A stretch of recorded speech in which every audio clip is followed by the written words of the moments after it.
I want to acknowledge the presence of our minister, Sister Angelica David, who is with us today. Glory to God, and of course, greatly I am privileged to thank the Lord for He has given me the opportunity to share to you the Word of God. Happy Adult Month po sa lahat ng mga adults, sumigaw ng purihin ng Diyos. Kasama ang mga online doon. Amen. Ayan.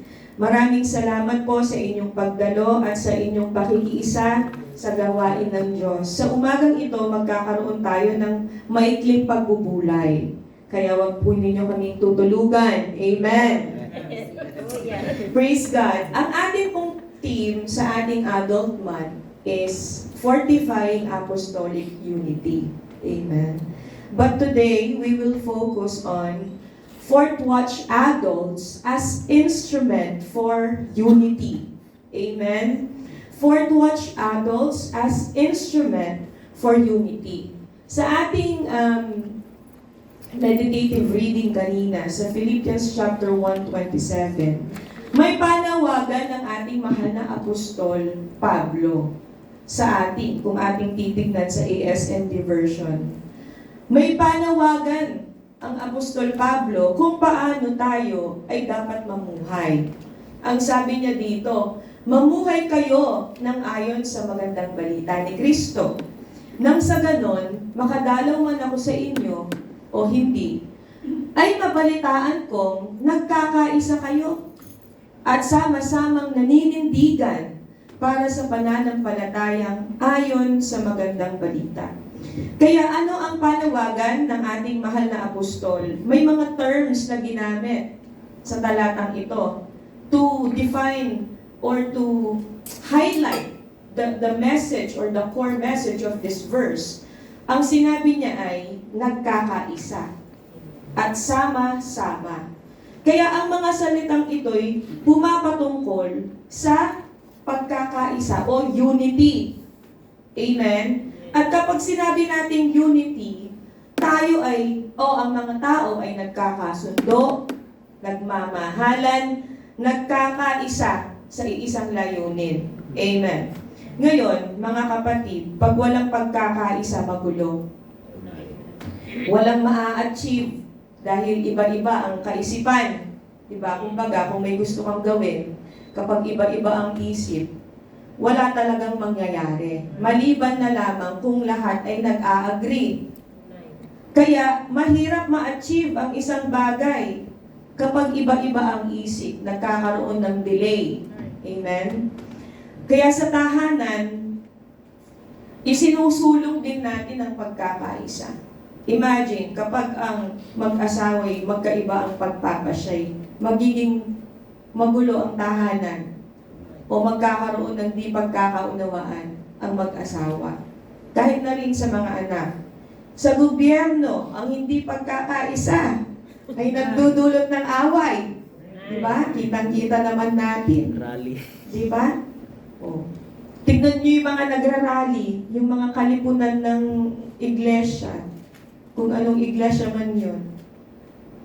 Sa totoo lang, nagkakaisa nga sila, pero ang daming awayan. May nagsusuntukan, sapakan, di ba? Kaya kapag talagang hindi nagkakaisay, magulo.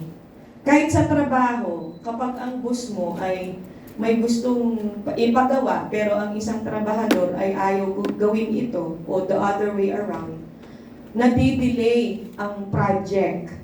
Tunay. Ngayon, mga kapatid, historically, ang pagkakaisa ay kagawian na ng mga early believers. Noon pa lang ang mga early believers nagkakaisa na ang mga yan. Kaya nga lumago ang gawain ng Panginoon. Diba? Example ng mga early believers, their unity was manifested through concrete evidences. Ano itong mga evidences na ito? Remember, they unite in sharing their resources. Ibinenta nila yung mga ari-arian nila. Lahat sila. Pinagsama-sama nila yung mga resources nila para makatulong sa ibang mga kapatid. Ano pa? They unite sa mga households dahil noon wala pa naman talagang church building. Pupunta sila sa mga bahay-bahay. Okay? They unite in the households to break bread, to fellowship, and to pray. Gaya ng ginagawa natin ngayon. We unite. Amen? We fellowship. Also, they unite in preaching the gospel. So yan, no? Nakikita na natin noon pa na ang iglesia ay nagkakaisa. Ngayon, sa ating generation, mga kapatid, responsibilidad natin na itaguyod ang pagkakaisa sa lahat ng pagkakataon. Ano man ang katayuan mo sa buhay, mahirap ka man o mayaman, no? May edukasyon ka man o wala, tayong lahat, we set aside our differences, no? But we combine all our gifts and our talents para sa isang layunin. Amen. Kaya mga kapatid, ang pagkakaisa ay nasa puso ng ating Panginoon. At ang damdamin niya ito na tayo magkaisa ay gusto niyang iparating sa atin bilang mga mananampalataya. Kung ating titignan sa John 17:21, ang sabi dito sa ASND, "Idinadalangin ko sa iyo, Ama, na silang lahat ay maging isa, gaya natin, kung paanong ikaw ay nasa akin at ako'y nasa iyo, nawa sila man ay sumaatin, para maniwala ang mga tao sa mundo na ikaw ang nagsugo sa akin." Kaya mga kapatid, ano ang gusto ng ating Panginoon? Kung paano siya ay nakipagkaisa sa layunin ng Diyos, gusto niya ng ating Panginoon, ang damdamin niya sa iglesia ay magkaisa din tayo, gaya ng ginawa ng Panginoon at sa Diyos. So tayo, makikipagkaisa tayo sa ating mahal na sugo, sa ating Panginoon, sapagkat ang pakikipagkaisa sa kanila ay pakikipagkaisa sa ating Diyos. Ngayon, mga kapatid, tayong mga adult, we have underwent tawag dito, growth and development. Kaya nga tayo tinawag na adult, di ba? Kumbaga, hindi na udlot ang ating mga paglaki, no? Although meron sa atin ang yes, pero ang ibig sabihin nito ay we have reached our fullest maturity. Kumbaga, nadaanan natin ang infancy, ang childhood, ang teenage, ang youth, ang adult. Yun ang ibig kong sabihin.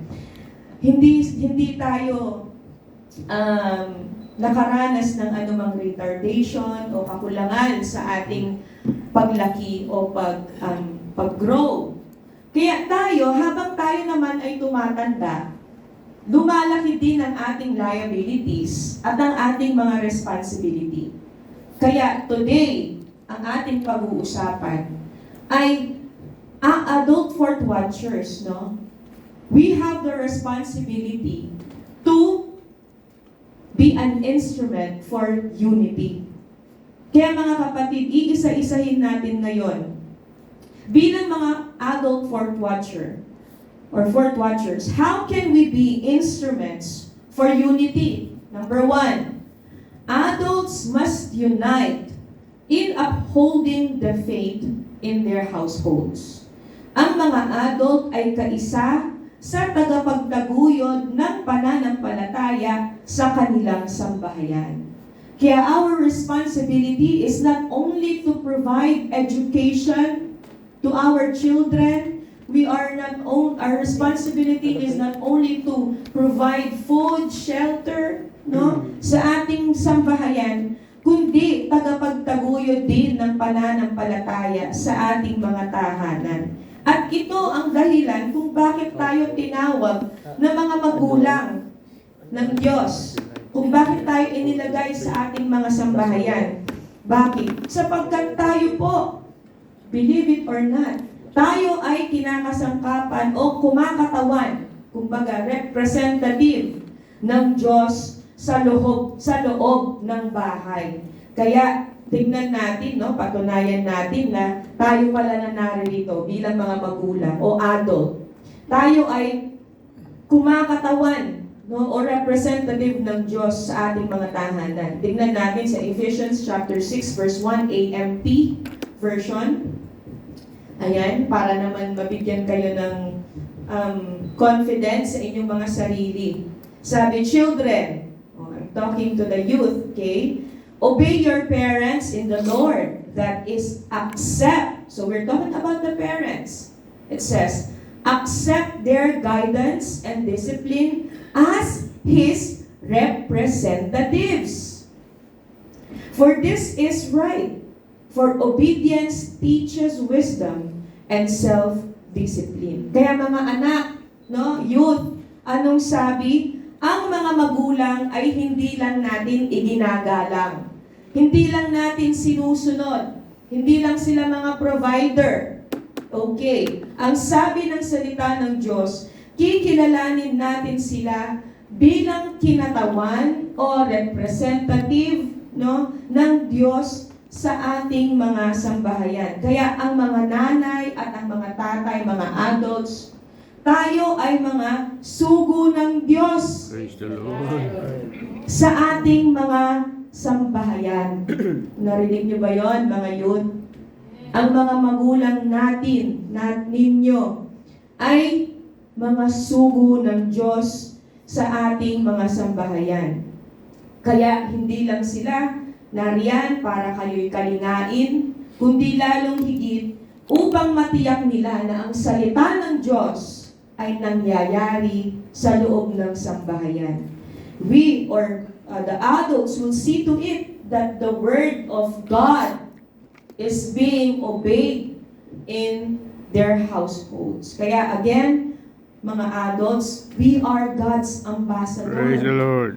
Ambassadors. We are mouthpieces of our God in our households. Kaya we have the right to demand, no, obedience. We have the right to demand na sila, kapag inaakay natin silang maglingkod, ay sila'y dapat sumusunod. Kung ang nais ng magulang na ang anak ay maglingkod, susundin yun ng anak. Why? Because they are God's sent ones in their households. Kaya, ang pakiusap ng Diyos sa atin ng mga magulang, sabi sa Kawikaan chapter 22 verse 6, sa lahat ng mga magulang, magpuri sa Diyos. Amen. Sabi, turuan mo, Kawikaan 22 verse 6, ito pala ang pakiusap ng Diyos. No? Turuan mo ang bata sa daan na dapat niyang lakaran. At pagka tumandaman siya, ay hindi niya hihiwalayan. Kaya sa iglesia dito sa Wellington lokal at sa lahat ng mga lokal, sa biyaya naman ng Diyos, walang magulang ang hinahadlangan ng kanyang anak sa paglilingkod. Amen. Tinutulak pa nga natin silang maglingkod. Tama yan. Pero kapag ang anak natin, nakikita natin na para bang ayaw niyang maglingkod, again, remind yourselves that you are God's ambassadors in your own home. Amen. Kaya many of us here are parents, di ba? And all parents want our children to attain growth or certain level of growth. Kapag nakikita natin ang anak natin, na para bang minsan, parang napapahiwalay ang anak ko. Para bang hindi, parang naiiba siya sa amin. Kapag ganon, mga kapatid, worry yan ng isang magulang. Diba? Nagwo-worry ang isang magulang. Kapag ang nakikita niyang anak niya parang hindi sumasang-ayon sa ginagawang paglilingkod. And same as true to us Christians. No? Nagwo-worry tayo kapag nakikita natin ng isa sa ating miyembro ng sambahayan ay naiiwan sa pananampalataya. Pero bilang magulang, ang layunin natin ay tayong mga adults ay sama-sama tayong lumago sa ating mga sambahayan. Sapagkat gusto nga natin, sama-sama tayong maagaw. Diba? Gaya nga ng lagi natin naririnig. Hindi sila pwedeng kumapit sa ating mga laylayan sa panahon o araw ng pag-agaw. Hindi niya pwedeng sabihin na, ay okay naman, ang nanay ko'y naglilingkod, ang tatay ko'y nagtatapat, kasama din ako sa rapture kasi isang pamilya lang naman kami. Hindi po ganon. Hindi dahil naglilingkod at tapat ang nanay mo, ang anak mo, kasama ka sa kaligtasan niya. Hindi po, kanya-kanya ito. No? Kanya-kanyang pagsisikap ang kaligtasan. Kaya mga kapatid, ang kaisipan pa lang na maiiwan sa rapture ang isa mong family member. Diba? Parang mahirap ng isipin. Kaya ngayon, na narito pa lang tayo bilang mga magulang, ay gagawin natin ang ating tungkulin to impress the faith in our households. Kaya mga kapatid, may mga na-experience kami na mga magulang. Sinasabi nila na ito nanggaling ito sa bibig ng isang kapatid. Sabi niya, nahihirapan akong akayin ng aking mga anak dahil hindi nila makita sa amin na kami naglilingkod. Sabi namin sa kanila, sama niyo po ang inyong mga anak kapag dumalo po kayo. Ang sabi naman ay, hindi po kasi nila nakikita sa amin. Kaya hindi rin namin sila maakay. Totoo yun. Diba? Kapag di makita ng mga anak mo na hindi ka nagsisika, ay paano? Sino ang gagayahin nila? Diba ang mga magulang ay ginagaya ng mga anak? Ano pa mga kapatid?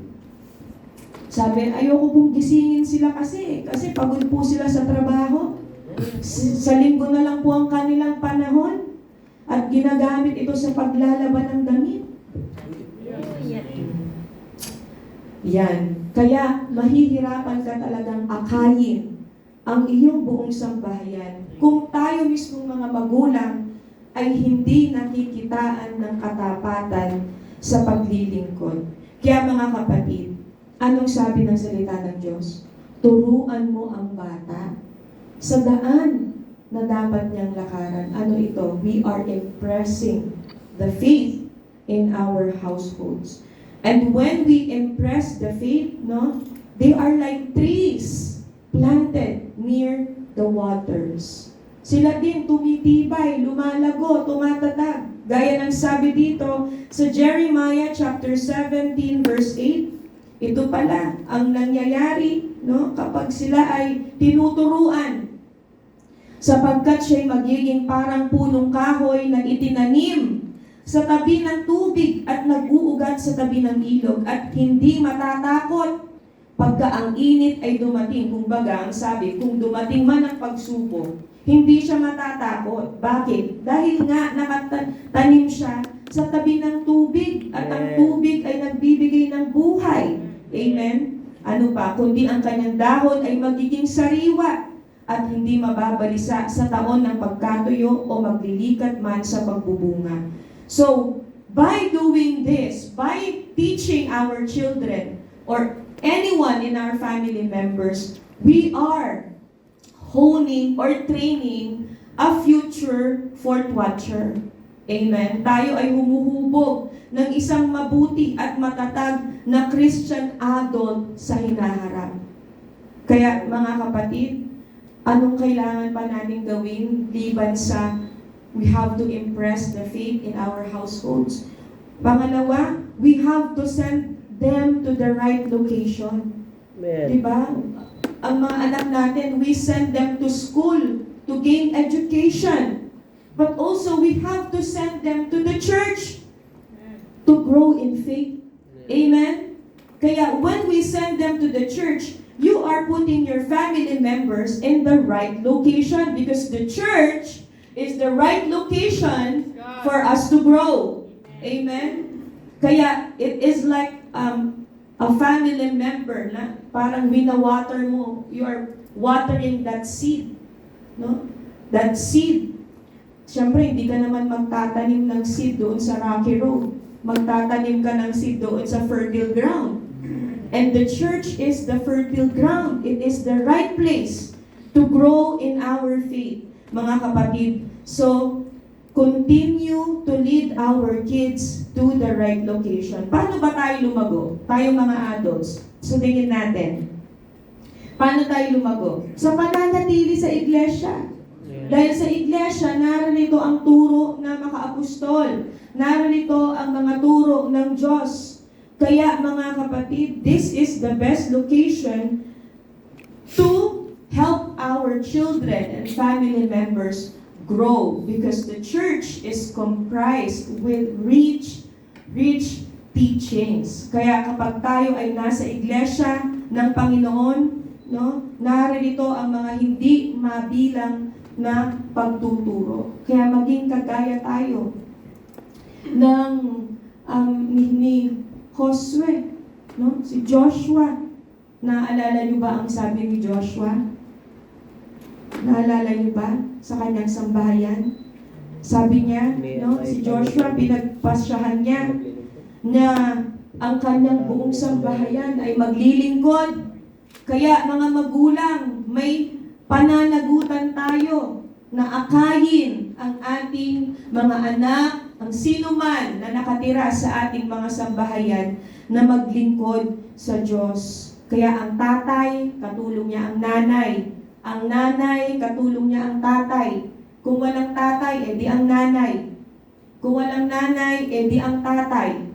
Ganun po mga kapatid. Kaya anong sabi ni Joshua sa Joshua chapter 24:15 NIV version? But if serving the Lord seems undesirable to you, o kunwari ano sabi niya? Undesirable to you sa NIV, o kunwari, sorry hindi muna ako makakasama, tulog muna ako.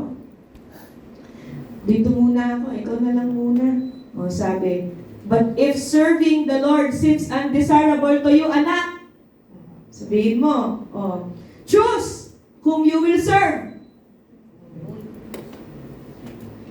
Sarili mo o ang Diyos? Yan ang ating ipagre-rebat, no? Anak, if serving the Lord seems undesirable to you, today you choose who will you serve. Is it yourself or our God? Tingnan natin kung di tatayo ang anak natin, no? Kaya iyan mga kapatid, tayo ay may responsibilidad na itaguyod ang pananampalataya sa ating sambahayan. Number 2, adults uniting in the body of Christ. Adults uniting in the body of Christ. Kaya ang church, ito ang sambahayan ng Diyos sa lupa. Naniniwala ba kayo doon? Anong sambahayan ng Diyos sa langit? Yan ang kaharian ng Diyos. Sa lupa, anong kaharian ng Diyos? Church. Ang church. Amen? At ang sambahayan ng Diyos ay nagkakaisa sa pag-ibig. You know, the foundation of the church is Christ. Amen? And also, the foundation of the church ay pag-ibig. Kasi lahat ng tao dito, inibig ng Panginoon eh. Amen. Kung di sa pag-ibig ng Panginoon, wala naman tayo dito. Amen? So, mga kapatid, ang sambahayan ng Diyos ay nagkakaisa sa pag-ibig. That is our common denominator. Ang pag-ibig ng Diyos ang naglagay sa atin sa iglesia. Now, mga kapatid, paano o saan tayo magkakaisa sa katawan ng ating Panginoon? A, uniting to look out for one another. Kapag sinabi natin look out for one another, when we look out for one another, it means we love each other. O mahal ba natin ang isa't isa? Ha? Tingnan mo yung kapatid mo. Mahal mo ba yung katabi mo? Mahal mo ba yan? Nagtakip ng mukha, no? Mahal natin ang isa't isa, mga kapatid. Tignan natin dito sa John 13:34 to 35. Ang sabi sa ASND version. John 13:34 to 35. Kaya, isang bagong utos ang ibinibigay ko sa inyo. Ang Panginoon ang nagsasabi dito, Ang sabi niya, magmahalan kayo kung paano ko kayo minahal.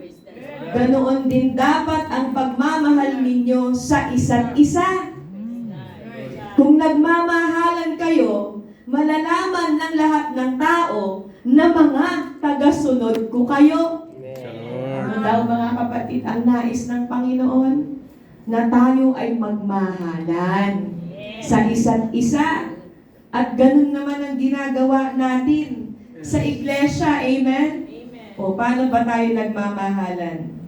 Kapag may pangangailangan, nagtutulungan. Amen?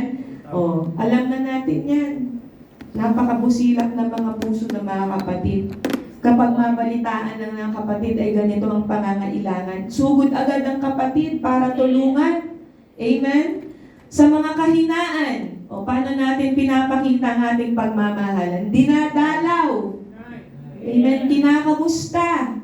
Amen? Sa mga may sakit, pinadadalhan ng gamot, pinagmamalasakitan. Sa nangangailangang pinansyal, ipinapanalangin. Amen? Sa mga hindi po, may nag-aabot. Ayan. Unang-una na ang iglesia ng Panginoon. Amen? Ganyan mga kapatid. Kaya kung may nanghihina sa atin, hindi natin mas lalong pinapahina, kundi pinapalakas natin. Amen? Yan ang maganda sa iglesia eh. Kaya pinabalik-balikan ng mga kapatid ang iglesia. Bakit? There's comfort in the house of the Lord. Totoo yan, mga kapatid. Dito mararamdaman mo yung pag-ibig ng isang nanay, ng isang tatay, ng isang kapatid. Di ba? Kaya mga kapatid, yan ang sabi ng Panginoon. Magmahalan tayo sa isa't isa. Kaya mga kapatid, pasalamatan natin, no, yung mga taong sumasagip sa atin sa panahon na tayo nangangailangan. Bakit? Sila yung God's extension of love. Amen. Ginagamit sila ng Diyos para ang pag-ibig at tulong ng Diyos ay umabot sa atin. Kaya palakpakan natin, mga kapatid natin, mapagmalasakit. Glory to God. Kaya mga kapatid, sa Galatians chapter 6 verse 1, ang sabi dito, mga kapatid, kung may nagkakasala man sa inyo, kayong mga ginagabayan ng banal na Espiritu, ay dapat tumulong sa Kanya para magbalik loob sa Panginoon. Ngunit gawin nyo ito ng buong hinahon at mag-ingat kayo dahil baka kayo naman ang matukso. Kaya ano daw? Ayan, magtutulong-tulungan kapag may nanghihina, palalakasin. Kaya kung alam niyo po, kung walang nagpalakas sa isang kapatid, wala yung kapatid na yun dito. Totoo. Pero sa iglesia kasi, nag-aanuhan tayo eh. Hihilaan pataas. Di ba? Kapag ang isa'y nadadapa o nasusubsob, ginagawa natin, tinataas natin. Yan. Ito'y nagpapatunay na tayo ay alagad ng Diyos. Saan pa mga kapatid? Uniting in faith. O, kanina anong sabi natin? Uniting to look for one another. O, ang pangalawa, uniting in faith. Sama-samang paninindigan sa pananampalataya. Yan ang ating teksto kanina. Di ba? We are helping our brothers and sisters to realign. No? To realign our brothers and sisters to or in God's will. Kaya maaaring meron sa atin na para bang malapit ng mamatay ang bingas ng kanyang pananampalataya. Maaaring mayroon sa atin na para bang isang pagsubok na lang ay bibigay na siya. Pero ano ang sabi, mga kapatid? Sa Philippians chapter 1 verse 27, mamuhay kayo ng ayon sa magandang balita ni Kristo.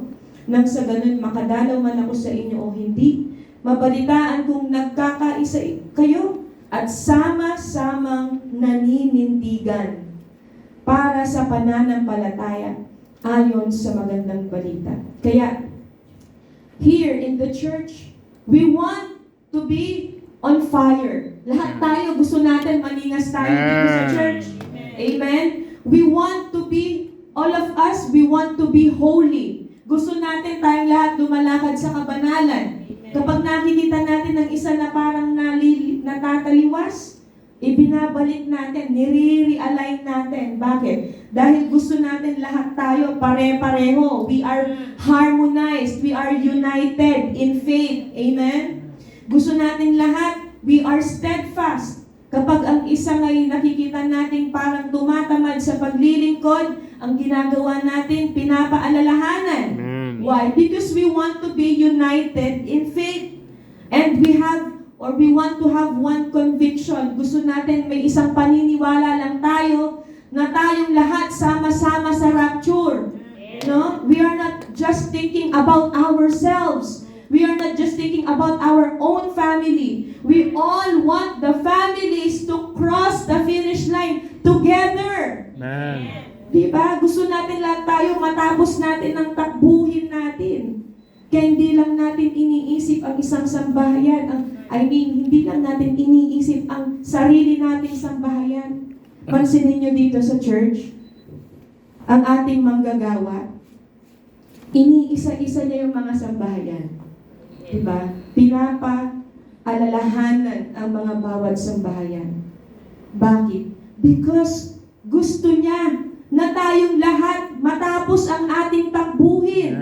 Amen? At yan ang kaisipan ng may pagkakaisa. Pagkakaisang pananampalataya, nagkakaisang naninindigan para sa ating pananampalataya. At kapag tayo, mga kapatid, no, natapos natin lahat itong takbuhin, no, anong gagawin ng ating Panginoon? He will complete our joy. Dito pa lang masaya na tayo sa lupa habang naglilingkod eh. Pero may mas hihigit pa dito sa kagalakang ito. At yon, lulubusin ng Panginoon sa panahon na siya'y atin nang makikita. Pero paano mangyayari yon? Kailangan muna nating magkaisa sa pananampalataya. Kailangan nating mag-akayan, magpalakasan, magtiyagaan. Amen? Kaya yan mga kapatid, uniting in faith. Kaya we just don't want ourselves. We just don't want our own family. No? Na sila lang ang makatamo ng kaligtasan o sila lang ang makaranas ng rapture. Gusto natin lahat tayo ay makaranas ng rapture. Kaya mga kapatid, sa 1 Thessalonians chapter 5 verse 11, ano ang paalala ng ating mahal na Apostol Pablo? Dahil dito, kayo'y mga pangaralan at mga patibayan sa isa't isa. Sa inyo, gaya ng inyong ginagawa. Ano daw? Kung ano man ang ginagawa natin ngayon, ipagpatuloy lang natin. No? Na tayo ay maging kaisa ng ating manggagawa sa pagpapatibay ng pananampalataya ng ating mga kapatid. At panghuli, nandyan pa po ba kayo? Number 3, adults uniting with the sent ones. Siyempre, hindi mawawala ito. No? We focus on our families, we focus on the church, but also we will not forget to unite with our sent ones. At kapag sinabi nating sent ones, ito yung mga sinusugo ng Diyos, apostol, no, evangelist, teachers, elders, officers, sino man na ginagamit ng Panginoon sa kanyang gawain, dapat tayo ay nakikipagkaisa.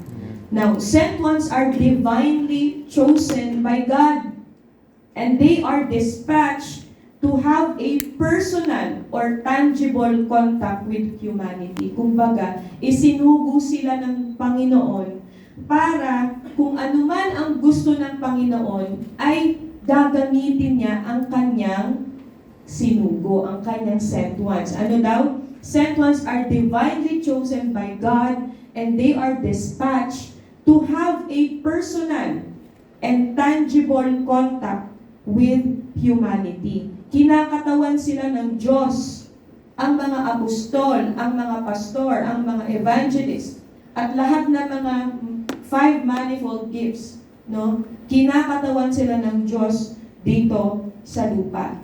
Kaya, when we unite with them, kapag nakikipagkaisa tayo sa mga sinugo ng Diyos, nakikipagkaisa tayo sa Diyos. Amen. Why? Aside sa ang apostol ay nagpapalakas sa ating pananampalataya, nagpapaalala ng salita ng Diyos, ang apostol din, mga kapatid, ay nagpapaalala ng ating mga priestly duties. Remember, we are royal priesthood. Praise the Lord. Kapag royal priesthood ka, meron ka rin dakilang trabaho na kailangang gawin. Amen? Siya din ang nagpapaalala sa atin, ang ating mahal na sugong apostol, kung ano ang ating mga duties bilang mga tinawag ng Diyos. Kaya we are reminded of when we unite with them, we are reminded of our priestly duties and mission and vision. Ano ba ito, mga kapatid? Alam niyo po, itong ating priestly duty, itong ating trabaho sa lupa, mga kapatid. Ito ang tungkulin na mas mahalaga. Mahalagang tungkulin. Mahalaga pa itong tungkulin na to sa tungkulin ng isang presidente. Kaya napapaalalahanan tayo, mga kapatid, kung ano ang ating tungkulin at ano ito ang gawaing pagliligtas ng Diyos. Ito ang pinakamahalagang tungkulin. Remember the Great Commission? Kaya nga sinabing great, dakila. So maraming mga tagubilin ang Diyos. Pero sa dinami-dami ng tagubilin ng Diyos, ito ang pinakadakilang tagubilin. Amen? Ang gawaing pagliligtas ng Diyos na mailapit ang tao sa Diyos. Kaya ang ating tungkulin ay makikiisa tayo sa ating mahal na apostol sa dakilang gawain ito. Kaya mga kapatid, kung iisa ang ating isip, puso at damdamin, magagawa natin ang dakilang tagubilin ito. But when we always exclude ourselves, na para bang hindi ko yan ministeryo, hindi yan ang aking gift, hindi po natin maaring sabihin. Imagine, kung isa-isa sa atin, yun ang idadahilan natin na hindi natin ito gift. Anong mangyayari? Walang mangyayari. Diba? Kung lahat tayo ito ang iisipin natin, wala talagang mangyayari. Pero kung ang isip natin ay sasamahan ko ang mahal na apostol, ang aming manggagawa sa lokal, na itaguyod ang gawaing pagliligtas ng Diyos, may mangyayari. Meron tayong marireach na goal. Amen, mga kapatid? Narinig niyo po ba yun? Amen. Kaya kapag ang salita ng Diyos o tayo ay inaakay na salita ng Diyos na magkaisa, ito ay para sa mabuting layunin. Hindi tayo pinagkakaisa ng Diyos sa walang halaga. Pinagkakaisa tayo ng Diyos sa isang isip damdamin dahil may hangarin ang Diyos. Amen? Ano ang hangarin ng Diyos? Isa-isahin natin. Dito sa Psalms chapter 67 verse 2. Doon muna tayo. At basahin natin to sa NIV. 67 verse 2. So that your ways may be known on earth. Ito palang isa o una sa mga layunin o hangarin ng Diyos, mga kapatid, to be known. Our God wants to be known sa buong mundo. At ano pa? Your salvation, no? Your salvation may be known to all nations. Ano pa? Ang sabi naman sa 67 verse 3, aside to be known and to know the salvation that He offers, He also wants to be praised. Oh, may the peoples praise you, and may all the peoples praise you. And sa verse 7, anong sabi? To be feared. Oh, may God bless us still so that all the ends of the earth will fear Him. Ano pala ang hangarin ng Diyos? Na siya'y makilala ng tao. Na malaman ng tao na meron siyang ibinibigay na pagliligtas. Ano pa? Na siya'y mapapurihan. Ano pa? Na siya'y katakutan. At isa pa ay mababasa natin sa 2 Corinthians 5:20. Ito ang hangarin, no? Pinakahangarin ng ating Panginoon. Basahin natin sa ASND version para mas maliwanag at maunawaan natin. Kaya nga, mga sugo kami ni Kristo at sa pamamagitan namin, here, nakikiusap ang Diyos sa inyo sa mga tao na manumbalik na kayo sa Kanya. Napakabuti ng Diyos. Naalala ko tuloy yung Great Tribulation. Di ba every time na maggagawa siya ng judgment, binibigyan ng pagkakataon ang tao na magsisi. Ito sabi ng Panginoon, ano ang hangarin ng Diyos? Nakikiusap ang Diyos sa inyo na manumbalik na kayo sa Kanya. Kaya mga kapatid, kung makikiisa tayo sa ating mahal na sugo, na ito rin ang ating ipapangaral, mga kapatid, nakikiisa tayo sa hangarin ng Diyos at ng ating Panginoon.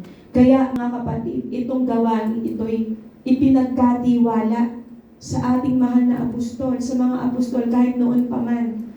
Pero mga kapatid, ang ating mahal na apostol, hindi niya ito magagawa ng mag-isa. Maliban na lamang na kung ang iglesia ay magkaisa. At salamat sapagkat yan ang nakikita natin sa iglesia. Nagkakaisa tayo. Lalo na sa mga gawaing pagliligtas. Di ba nakikita naman natin kung paano puspusang tinutulungan ng mga bawat district coordinators, mga local churches, ang ating mahal na sugo sa gawaing paglimisyong ito. Kaya mga kapatid, anong gagawin natin?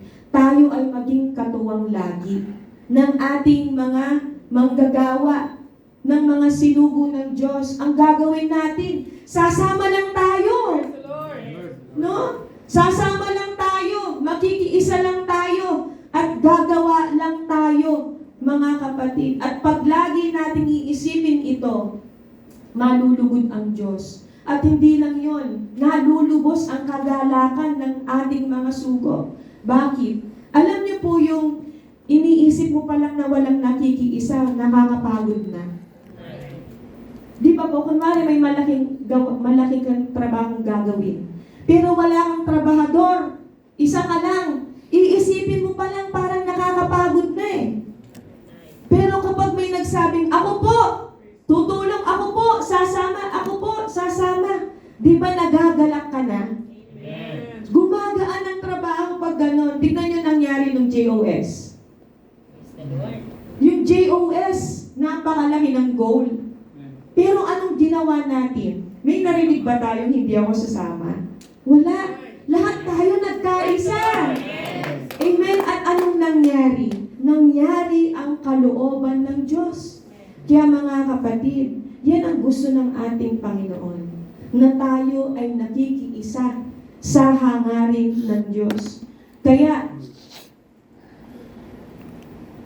kapag ang lahat ay nakikiisa, lalaganap na mabilis ang salita ng Diyos. Lalaganap ang salita ng Diyos at ito ay magdudulot ng kaligtasan ng tao at maipanunumbalik ng natin bilang mga adults, mga instrumento ng Diyos ang mga tao sa Panginoon. Ang sabi dito sa 1 Corinthians chapter 1 verse 10, anong sabi dito? Na tayo daw ay magkaisa sa isang isip at layunin. Kaya mga kapatid, nakikiusap ako sa inyo sa pangalan ng ating Panginoong Jesucristo na magkaisa kayong lahat, na walang hidwaan na namamagitan sa inyo. Magkaisa kayo sa isip at layunin. Kaya umaasa ang Diyos sa atin. Hindi lang tayo naririto para maghintay sa Panginoon. Amen. Hindi lang tayo naririto para dumating at umuwi sa ating mga tahanan. Mga kapatid, habang tayo ay naghihintay sa ating Panginoon, tayo ay may ginagawang trabaho, tayo ay may ginagawang tungkulin, at ito ang gawain ng Diyos. Ano ito mga kapatid? James 5:20. Dapat ninyong malaman na ang nagpabalik sa isang makasalanan, amen? Ang nagpabalik sa isang makasalanan mula sa kanyang masamang pamumuhay ay nagliligtas ng kaluluwa ng taong iyon sa kamatayan at magdudulot ng kapatawaran ng maraming kasalanan. Saan daw tayo magkakaisa? Mga kapatid, ang magpanumbalik ng isang makasalanan mula sa kanyang masamang pamumuhay. Glory to God. And when we unite our hearts and our minds in this vision, mga kapatid, again, nalulubos natin ang kagalakan ng sugo ng ating mga manggagawa. At hindi lang yun, nagbibigay tayo ng kaluguran sa ating Panginoon. Sino ba ang mapalad kapag ginawa natin ang mga bagay na ito? Glory to God. Sino ba ang mapalad kapag tayo'y nakikipagkaisa? Tayo din naman ang mapalad. Di ba? Kaya mga kapatid, anong gagawin natin? Sasamahan natin ang ating mga sugo at hindi natin bibiguin ang Diyos sa kanyang pagkatawag sa atin. Kaya ano ang ating katanungan sa katanungang how can be a fourth watcher adults be an instrument for unity? O kung naaalala niyo po, ano ang number 1? Must unite in Adults must upholding faith. unite in upholding the faith in their household. O ang mga adult ay kaisa sa tagapagtaguyod ng pananampalataya sa kanilang sambahayan. Pangalawa, adults uniting in the body of Christ. At ang mga puntos natin, uniting to look out for one another. And At ang uniting- pangalawang puntos, uniting in faith. Uniting Ang pangatlo, mga kapatid, adult uniting with the adults uniting with the sent ones. Kaya, ayan, sa mga narinig natin, no, yamang tayo ngayon ay nasa adult month, and this message is for all the adults. Amen. Mga kapatid, tayo ay may tungkulin na makipagkaisa sa Diyos lalong higit upang ang kanyang hangarin ay mangyari dito sa lupa. Tayong lahat ay tumayo, awitin natin ang thank you Lord, thank